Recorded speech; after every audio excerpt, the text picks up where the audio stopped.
Man, this train is really nice. Glad that I'm in here, not out there. Oh my gosh. I think that our train crashed, dude. What the heck? All my stuff that I brought with me. Man, do you realize how much that suit was? Now I have to wear whatever this garbage is. Whatever. Where even am I? This doesn't look like the frozen tundra that I was supposed to go to. This looks like some kinda evil coliseum. I don't know what happened, but I think I'm gonna have to find my way out of here. But anyways, welcome to Versus. I know that in my last video, I said that we'd be doing Expedition, but it looks like I got derailed from my train, so I think we're just gonna have to go with Versus for now, which released all the way back in August 2001, on the 19th, and something that you'll notice immediately about the logo from the set is that it's in complete Japanese, but I will do my best to try to bridge the gaps in between. But the set feels necessary to complete, as it seems to be sort of the start of the E-series cards, as the borders for a lot of these cards are very different from what we're used to seeing in the base and Neo era. The borders are a nice little yellow, with little lines going off to the left, and a cool Versus logo on the bottom left. This set features 142 cards that were never released out here in the States, which is really unfortunate. Even though we didn't get all the cards in this set, there were just straight up reprints of some previous cards from previous sets, so I will cover those when we get to them.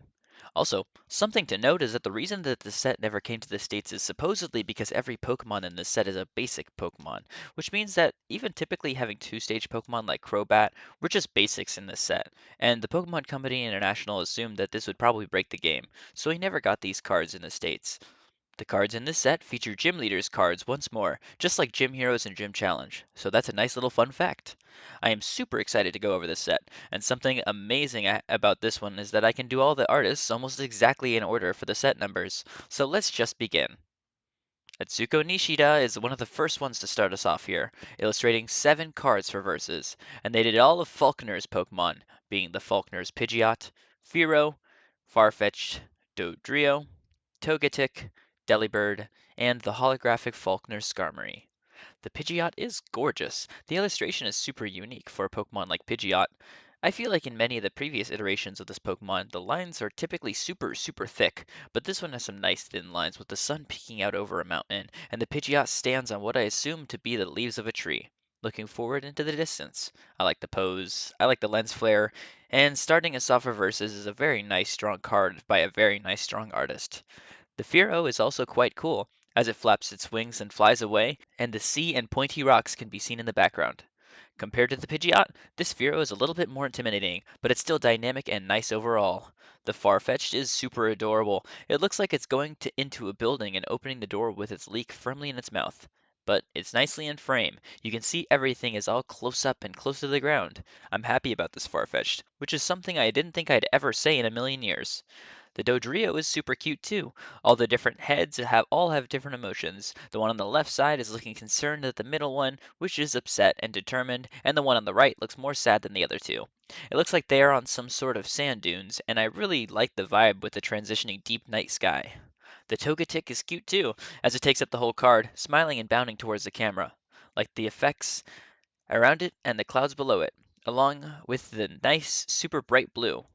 I like the soft colors on the Togetic. The Delibird is really cute too. It carries its super large bag and walks along a snowscape, with a village in the background and snow on the roofs. It's a cute card, with the Delibird looking back as it keeps sprinting on. I like the idea of the card too. It seems like the Delibird has just finished delivering presents to the village, which is a very cute idea. And then finally for Nishida, we have the Skarmory Hollow, which is just a gorgeous rendition of the Pokemon. You can see like the speed effects flowing off the back of the Pokemon, with it locking its head down looking below it. I just really like the soft colors that Nishida uses, and really nice white outlines around the hollow, which sort of reminds me of the Neo Discovery Wobbuffet. Overall, if I have this much to say about the first artist in the set, then we're in for a wild ride. Well, it looks like it's time for a new artist. Their name is Kyoko Umemoto, who worked on 6 cards for Verses, representing the gym leader Bugsy, and illustrated the Bugsy's Butterfree, Beedrill, Pinsir, Ledian, and Yanma, as well as the Bugsy's Caesar Hollow. Starting off with the Butterfree, I have to say that the card is gorgeous. I really like how they use a gradient for the actual body of the Butterfree. It's like a textured pattern along it. Along with the super nice colors overall, it's a unique art style that works really well for this Pokemon, as well as the simplistic background with a totally different style to the rest of the Butterfree is really awesome, and I like it quite a bit. The Beedrill is really awesome too. You can see a similar texturing pattern for the outline this time, as well as the inside of the black parts of Beedrill's body. I like the pose that the Pokemon is in, as well as the really bug-like appendages that it has, and the background is cool. It's a relatively basic pattern, but it kinda reminds me of Honeycomb, or something along that line, which is a really good idea to have for what is essentially a king killer bee. The Pinsir is probably the most intimidating version of this Pokemon I think we've ever seen so far, with that texturing style being seen mostly on the horns, but its face is also menacing. It looks as though it's rising from some sort of sandpit, or maybe that's just the perspective. It also looks like it's moving leaves out of the way as it treks forward, which is super cool. And it's a good card of a Pokemon whose cards have not been very remarkable so far, so it is cool. If you remember from my last video, I spoke at length about how much I like the Light Ledian from Neo Destiny, and this card, this Ledian, is just pretty stunning. I like the different forms of stars behind it, as well as the water having stars in it as well. To me, it looks like the Ledian is flying around, landing on some kind of branch. I'm not sure what the bottom left is supposed to be, but I do like this card a lot, and I can see that shading style on its little antennae. The Yanma is really cute as well. I like how it can be seen flying through some sort of unknown area. It looks like there are plant-like holes that it's flying through in the background. Very, very pretty. And you can see the shading effect on its eyes and little feet. Finally, for Umemoto, we can talk about the Bugsy Caesar Holo card, which is like already one of my favorite cards in the entire set, and we're barely 13 cards in out of 142. But I really just like how the colors look on the Caesar looking up into the unknown distance, and I love how kinda small Caesar looks in this card. I like that shading that you can see on its neck and abdomen, and I just adore how this Pokemon is portrayed. And I think I want to buy this card when I can next, because it's just a piece of art that I really like. For some first new cards, Umemoto proves themselves to be a very interesting artist who can make some really pretty cards and cool shading methods. Our next artist is Miki Tanaka, back with some more simplistic but nice looking cards. And the gym leader that they're representing is Whitney. They illustrated 6 cards for verses, being the Whitney's Clefable, Wigglytuff, Persian, Lickitung, Furret, and Miltank. Tanaka was not commissioned to do a holo card for this set, but that's okay, because we have the Whitney's Clefable to talk about. It looks really happy, as it sprawls its whole body out as different colored circles surround it, with a nice little blue background. Very simplistic, but it makes Clefable look pretty cute. The Whitney's Wigglytuff also looks very cute, and it looks even happier than the Clefable, with its beady, bright eyes staring directly into your soul, and the nice little purple background with the bright yellow stars are very effective in showcasing the Pokemon being represented. The Persian is super cute, as it looks towards the camera as it stretches on a rug, and I think it's my favorite one so far out of all these cards. I just like the pose that it's in a lot. It's cute and it's simple. The Lickitung looks almost upset, but the background is super colorful and nice, which I like quite a bit. And the Lickitung looks very almost compacted, which is unique to say the least.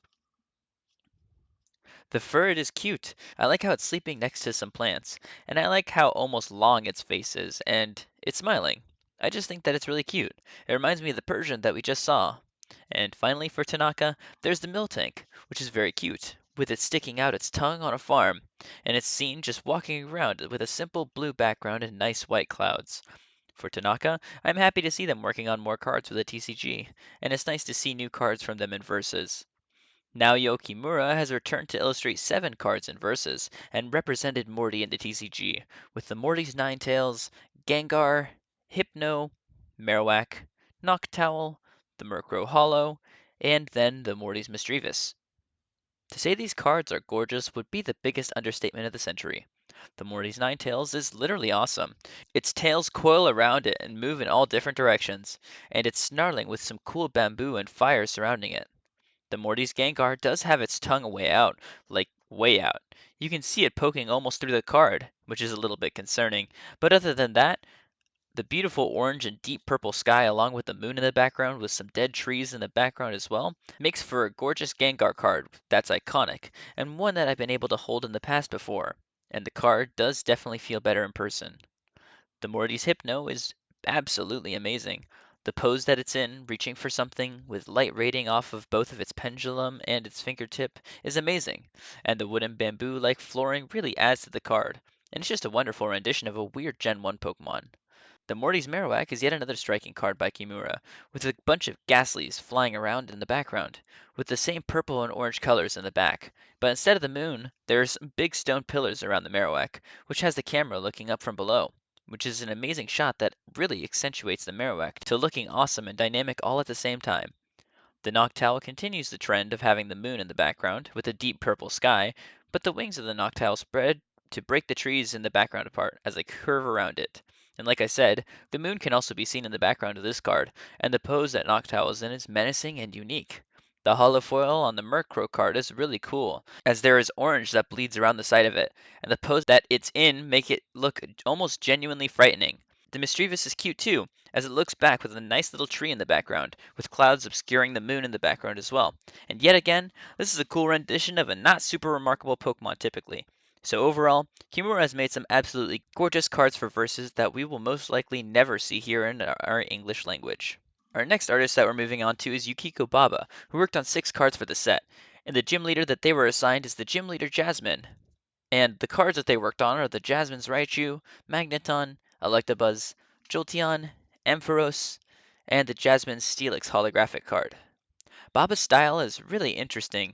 It's simplistic, kind of like Tanaka's, but it's also got some interesting and semi-detailed backgrounds. The Raichu is cute, very round, and I like the color contrast from the yellow to the green around it, as well as its tail. And then the Magneton looks in all directions, as waves of either sound or electricity go all around it, and the little Magneton is surrounded by a little black void, which is simplistic and effective. The Electabuzz is near some electrical cables, and it looks ready to battle, as electricity clashes around it. The Jolteon is actually quite adorable. I feel like Baba's style works really well with spiky Pokemon like Jolteon. The Ampharos is also really cute, and I like the moon illuminating the tail on the back, as well as the nice simple clouds in the background, which makes me just like this one quite a bit. Then, the Jasmine Steelix Hollow is very nice, with its super simplistic and bold lines. Overall, Baba's simplistic style works well for verses, but that means that there isn't a lot to talk about for Baba, which is not a bad thing at all. Masako Yamashita illustrated 6 cards for verses, and the gym leader that they represented was Chuck. The cards that they illustrated are the Chuck's Primeape, Poliwrath, Rhydon, Tauros, Granbull, and the Chuck's Donphan. The Primeape is in a pretty dynamic pose, and it's in the middle of kicking. The effects from the foot make you very clearly able to tell that the kick has some impact behind it, and the lines in the background give you the idea that the Primeape is going rather quick as it jumps and kicks. The Poliwrath grabs a boulder in the middle of some sort of rather little pond, as lush grass grows behind it. The Poliwrath looks very upset as it holds the boulder, as water ripples around it. The Rhydon is also pretty cool. I like how it's standing on a plain grass field, and it's looking back at the camera as its tail swings forward, and it looks like it just finished going through some action, with a nice little lush forest in the background. The Tauros is quite dynamic. Not only is the background varied and interesting, as it bends around the Tauros, but also the pose that the Tauros is in is quite dynamic, as it has 2 of its hooves up and as it looks backwards, as the tail swings in different directions. The Grand Bull is very striking, as it raises up its fists looking vicious as fire blazes in the background, which is even funnier when you consider that nowadays, Grand Bull is a fairy-type Pokemon. The Dawn Fan is the final card that Yamashita did in Versus, and it's a pretty nice one. I like the dust effect that's behind the Dawn Fan, as well as the pose that it's in. The desert behind it is also quite striking, so overall, Yamashita made some pretty cool looking cards for Versus, and I'm excited to see more from them. It's nice to see Mitsuhiro Arita return for Versus, and they made some gorgeous cards, as always. Arita worked on 7 cards for Versus, and the gym leader that they were assigned was Price. Arita worked on the Price's Dugong, Cloyster, Lapras, Articuno, Sneasel Hollow, Piloswine, and the Price's Delibird. The Dugong is definitely my favorite rendition of this Pokemon so far. Just seeing it going under the water with its cute eyes is really cool. I like it whipping its tail behind it and seeing how dynamic its body is portrayed in this card. The Cloyster is cool too. With the shading that Arita did for it, you can really tell the whole circle of Cloyster looking down at you, which I really like. And the awesome water effect that Arita used for this card, which is a bright green water. The Lapras is quite cool too. I like how it's splashing the water around it while it looks forward as a nice beach and wonderful trees are behind it. Overall, A very nice card by Arita. The Articuno is beautiful too. I like how the background is sort of muted, but the Articuno is spewing some sort of hail towards the camera as it spreads its wings way out, which is very striking. The Price of Sneasel Hollow is really cool. I like how Sneasel is looking back at the camera as it climbs up a tree, looking like it's scavenging through some sort of nest. It makes Sneasel look a little scary, but also very intriguing. The Piloswine is a rendition of the Pokemon that we haven't really seen before, with it flaring up all of its fur looking like it's being pushed back in battle, as grass blades swish around it and fly up into the air. And then there's a Delibird, which looks onto the distance as it holds up its bag behind it, looking forward, looking off the face of a cliff, which is a very unique situation for the Pokemon like Delibird to be in. Overall, Arita worked on some gorgeous cards for Versus, and I'm always happy to see his name credited in a set. And another artist that's nice to see credited in his set is Shinichi Yoshida, who worked on the set. And the gym leader that they portrayed was Claire. Yoshida worked on 7 cards in Versus: the Claire's Blastoise, Jinx, Gyarados, Dragonite, Politoed, Mantine, and the Claire's Kingdra. Starting with the Blastoise, this card is really interesting, as the shading style is pretty typical of Yoshida in this era, but the pose is also really cool. As you can see, Blastoise is full cannon as it faces outwards, and its hand looks like it's trying to grasp at something, with nice craggy cliffs in the background. Blastoise looks determined and ready for battle. The Jinx is quite goofy, as it holds its hand up standing inside of some sort of house, with the moon raised high into the background, and it looks like it's just been found out by some sort of light. The Gyarados is in a very action-heavy pose, as it strikes towards whoever aggravated it, and you can tell it's in action because the trees in the background are blurry because of how fast the Gyarados is going. The Dragonite is quite the beauty, as it flies right below the clouds as the sun is behind it, and the pose that it's in is quite pleasing to look at, just as the shading is, with its tail swinging behind it. The Politoed is a weird one. I like the shading on it. I'm a little confused why he's in the middle of nowhere, but the background is pretty well done. And the Mantine is quite beautiful. As it curves to the background, the top of the water can be seen twisting just as the Mantine does in a circle. And the shading really ties this one all together. Finally, Yoshida worked on the Claire's Kingdra, which looks upwards as it hovers over in the ocean still, with some rocks behind it.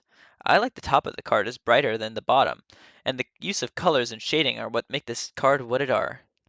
The more I see Yoshida's cards, the more I notice the distinctive gritty shading style, and I think it's a good reason as to why it's so easy to tell when I see their cards.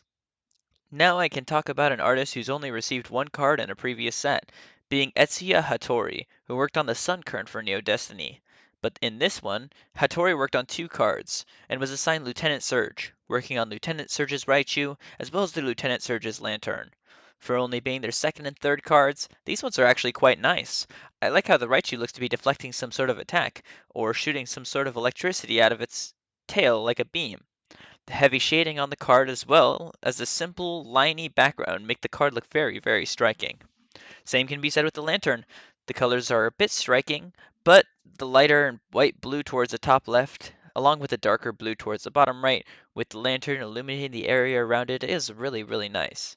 And I like these 2 cards by Hattori a lot, but unfortunately, these are the last 2 cards that Hattori ever worked on for the TCG. But hey, if you wanted to collect all the cards by them, it wouldn't run you back too much money, so that's good at least. Anyways, it's sad to see an artist with the clear talent stop working on the Pokemon TCG. Now, we can move on to a new artist as well, Asuka Iwashita, who worked on 2 cards for Versus, and were assigned to work on Sabrina, being the Sabrina's Xatu and the Sabrina's Espeon. The Xatu is really cool. One of them flies in front of the sun, broadcasting a little light with stars and other objects inside of it, and another Xatu on the right who looks to be posing in front of some sort of psychic energy. Now that I look a little harder at the card, it almost looks like Xatu is projecting an image of itself on the sun, which would make the card even cooler. The other card that Iwashito worked on was the Sabrina's Espeon, which is a little confusing to look at. I mean, I like the colors that they use for Espeon, and those colors are ones that I don't think we'll ever see on this Pokemon ever again, but it holds some sort of cloth in its mouth, and there's many, many colors in the background that go from dark to light on the far right. Very striking, if not a little confusing. But for Iwashita's first 2 cards, these are quite cool, honestly. Now, we can move on to another new artist, Satoshi Ota, who was commissioned to work on 2 Misty cards, being the Misty's Lapras and the Misty's Quagsire. The Misty's Lapras bends the water around it, with its neck curving to the left, and the waves crashing and splashing around it. Then there's the Quagsire, which is just adorable. It swims above a large area of water, with its mouth open and smiling, and I assume that it's looking at its own shadow. Either way, it's just really cute, and I like the color that Oda used for the water. The deep orange looks really good here. For first cards, Oda did a really good job portraying these water-type Pokemon. Now, we can talk about another new artist, being Motofumi Fujiwara, who worked on two cards for Versus, and represented Erica, with the Erica's Blossom and the Erica's Jumpluff. The Blossom is really cute. I like the use of colors for the background, as well as the little smile that Blossom has on its face. And petals fly all around it. It's very intricate and purposeful. And then there's the Jumpluff, which is also quite cute, with a bunch of little pollen or white particles flying around it, as it smiles and looks forward, with a bunch of grass behind it and a tree faintly being seen on the left. Again, like I said for the other artists, for first cards, these are really good. And another returning artist, one that's always fun to talk about, Tomokazu Kumiya returns to create a couple cards for Janine, as he worked on 7 cards for the set, being the Janine's Beedrill, Arbok, Venomoth, Weezing, Ariados, Crobat, and the Janine's Shuckle. I love the colors used in the Beedrill, with the blood red sky and the quick action of seeing Beedrill Stinger flying towards the side. And the trees warping in the background is really awesome. The Arbok is really cool too, as it can be seen coiling around a tree in preparation to strike. And I like the leaves visible on the tree in the background. And then there's the Venomoth, which looks extremely angry as it shoots out some sort of little deadly balls towards the camera. The Janine's Weezing looks super concerned as it shoots poison gas into the vents around it, in what I assume is it spreading its deadly gas around. The Ariados looks really cool as it spins its web and swoops down towards the ground, with the trees connecting in the background. The Crobat is really cool as well. I like how they're in a cave coming towards the camera. They look pretty upset as a crowd of Crobats come towards us. Then, finally, the Janine's Shuckle, which is super cute, as it's trying to pull a boulder back to free itself from a cave, or he's trying to block the cave off. Either way, the Shuckle is really stressing out. And Kumiya has illustrated some really nice cards for this set. Some of my personal favorites. Kei Hoshiba returns to illustrate 1 card for Versus, representing Brock, with the Brock Amistar, which has an interesting blue background, and Amistar looks interesting with a 3D render, almost a little scary, honestly. Overall, Hoshiba's current card is kind of weird in comparison to everything else in Versus. But Katsura Tabata also returns from Neogenesis to work on Brock's Kabutops, which primes its scythe with an orangey yellow red in the background, which is certainly interesting. I mean, the fact that they only got 1 card in the set says a little, but Tabata will continue to work on the cards in the future, so we'll see more of them later. Another artist who returns is Kimiya Masago, who, before, I enjoyed for their realistic work, and they illustrated cards for Blaine's Pokemon, being the Blaine's Typhlosion and the Blaine's Magcargo. And these cards I like quite a lot as well. The Typhlosion has a blazing inferno around it and it looks very upset. The Magcargo looks really derpy as it smiles and looks up, but it shoots out a bunch of lava, which is honestly kind of terrifying. Masako is a talented artist whose cards are very unique and scarily realistic for this time. Good to see Kagemaru Himeno back for a few more cards, representing Will, being the Will Slowbro, Executor, Jinx, Xatu, Espeon, Slowking, and the Will's Girafarig, being 7 total cards. The Slowbro is quite cool. There are waves in the background, and they are transparent as the Slowbro winks towards the camera. Even the little thing on its tail looks back towards the right side, and there are lines indicating speed at the top. Really cool Slowbro card overall. The Executor is quite cool as well, with a very intricate background and the lines coming towards the front, and the Executor's head in the middle looks quite sad and edgy. The Jinx is quite cute, as it also winks towards the camera, shooting a heart out as more lines go towards the camera. The Xantu has got to be one of my favorite cards in the whole set. There's a bunch of writing in the background and some random symbols, but the Xantu itself is really cool looking, with the wings flapping in different directions, and it looks straight towards the camera. And then there's the Espeon, a super complicated background with lines and other elements surrounding this floating Espeon, which looks mighty and majestic as it looks upwards. The Slowking is looking back at the camera, with more lines going towards the middle. And I somehow feel like for some reason that a lot of these cards are supposed to connect with all the lines and such, 'cause You have the Will's Giraffe rig, which illuminates the area with its tail, and lightning can be seen in the background, but the lines flow outwards from the giraffe rig. But I might be crazy. Anyways, Himeno's work on this set is all amazing, and I love all these awesome cards. Toshino Aoki has returned to work on two cards for Versus, being the Koga's Crobat and the Koga's Fortress. The Koga's Crobat is really cool. I like the shadow that covers its face with its own arm, and the dotted red, yellow, and pink background is really cool. I like how upset it looks. The Fortress is also quite cute. I like the dots in the background as well as how big the Fortress is on this card. Big fan of this one, overall. Even though they only did two cards in this set, Aoki has made some cute cards that are a big part of the set.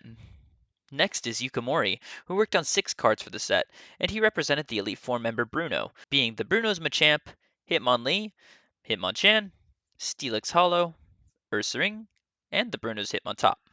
The Machamp looks really upset as it primes its fist for battle. Then there's the Hitmonlee, which kicks around, and the Hitmonchan has its fist primed for battle as well. Then there's the Steelix, which slithers across the floor. The Ursaring is very small, which is cute, and the Hitmontop is flying around with its head on the ground. I like the artworks of the Pokemon that Mori did in this set, but the backgrounds are all the same, which isn't bad, but it just means that there's not a lot to talk about. Our next artist is a brand new one, Hajime Kusajima, who worked on 6 cards for this set, being Karen's Rapidash, Magmar, Flareon, Tyranitar, Umbreon, and Karen's Houndoom. All of these cards are really gorgeous. The Rapidash is bounding forward with lines of speed going behind it. The Magmar looks a little spooky as it sits on a bench, but it's an interesting setting for a fire Pokemon. The Flareon looks really awesome, with fire surrounding it as the camera looks down onto it. The Tyranitar is really cool, as it looks back at the camera with its tail swung behind it and a black and red cave being in the background, with some nice shading on the Pokemon. The Karen's Umbreon Hollow is absolutely beautiful.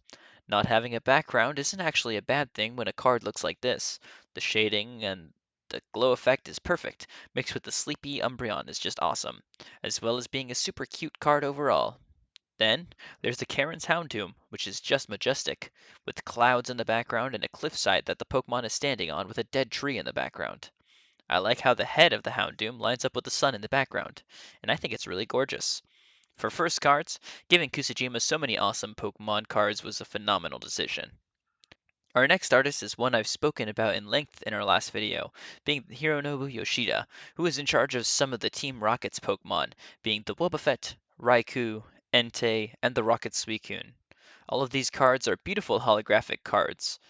The Wobbuffet is really cool because it's in its iconic pose with its arm above its head, while it's taking up the entire card, which is quite cool. The Raikou is super awesome, as it dives towards the camera, with its claws ready to tear you to shreds. And the background shadow kind of looks like a person's face, which is kinda cool. The Entei is gorgeous, and I like how it looks to the right, as you can see most of its body just regally looking over. Then finally, the Rocket Suicune bounds forwards, as it looks up and to the left, as the ribbons flow behind it, with a cool red vortex going behind it. Something to note about these cards is that they're all holo cards, which is fitting for an artist like Hironobu. Our next artist is one whose praises I've sung in the past of it, who is Ayakusube, who gets to work on the Champions Pokemon, being Lance's Charizard, Gyarados, Aerodactyl, Dragonite, Ampharos, and Lance's Kingdra. A total of 6 cards for Kusube in this set.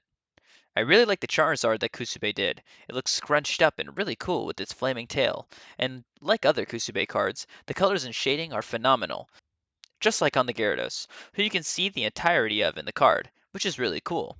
And I like how spiky and fish-like he made Gyarados in this card. The Aerodactyl is awesome too, with it being fully visible in the card besides its little wings, but I like how aggressive it looks overall, with its spiked tail.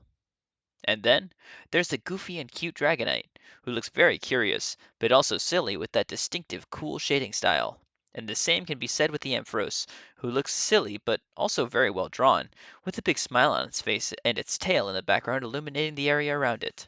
Finally, we have the Lance's Kingdra, which is awesome. It looks so slender and majestic, with a little bit of light bright blue surrounding it on the edges of the card, but mostly black can be seen.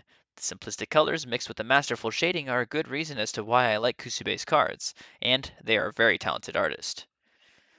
Technically illustrating the most cards in this set, Big Mama Tagawa returns for a bunch of the same cards, which are all just TM01s and TM02s for all the gym leaders. So I'll show a little slideshow of a few of them right here.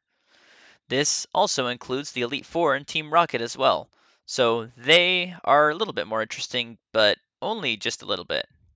They are just trainer cards after all, for all the TMs, which is not the most interesting idea, but seems necessary for a set like Versus. And next, we can move on to the reprints, which are the Potion from Base Set by Keiji Kinabuchi, the Moo Moo Milk from Neo Genesis by Tomokazu Kamiya, the Full Heal from Base Set by Kinabuchi, Switch from Base Set by Kinabuchi, Warp Point from Gym Challenge by Kinabuchi, Super Scoop Up from Neo Genesis by Kinabuchi, Energy Flow from Gym Heroes by Kinabuchi, Energy Charge from Neo Genesis by Kinabuchi, Energy Arc from Neo Discovery by Tagawa, and the Master Ball from Gym Challenge by Kinabuchi. There are also actually a few new trainers from Versus, being the Pokemon Reversal, illustrated by Tagawa again, which features Weepinbell and Geodude being grabbed up and switched out. Blastoise and Electabuzz can also be seen just chilling in the back. And the other new card in this set is the Energy Restore by Hideyuki Nakajima, who is also a new artist. And this is their first card, which is cool. There are energies rising up from the water, which makes this card a pretty interesting little trainer card. There is also a secret rare in the set, being the Rocket's Tyranitar, illustrated by Hiromichi Sugiyama, which is really cool. I don't know who that Team Rocket guy on the side is, but I really like how Tyranitar looks in this card. He looks super menacing and neat, very spiky all around, but I really like the secret rare card. I'm sure pulling this card back in the day would have been the craziest feat imaginable. And that was Versus. What a really cool set. I love how they brought new artists onto the TCG with their neat debut cards, and also gave all those old artists some cool Pokemon to flex their abilities on. I like all the gym leaders Pokemon, and how different artists receive different gym leaders or Elite Four members, and even the champion. I like a lot of stuff about this set, but let me just talk about my favorite cards from the set, being the Bugsy Caesar, Morty's Hypno, Jasmine's Jolteon, Price's Dugong, Lieutenant Surge's Raichu, Misty's Quagsire, Janine's Arbok, Will's Xatu and his Espeon, Karen's Tyranitar, Rocket's Entei, and Lance's Dragonite.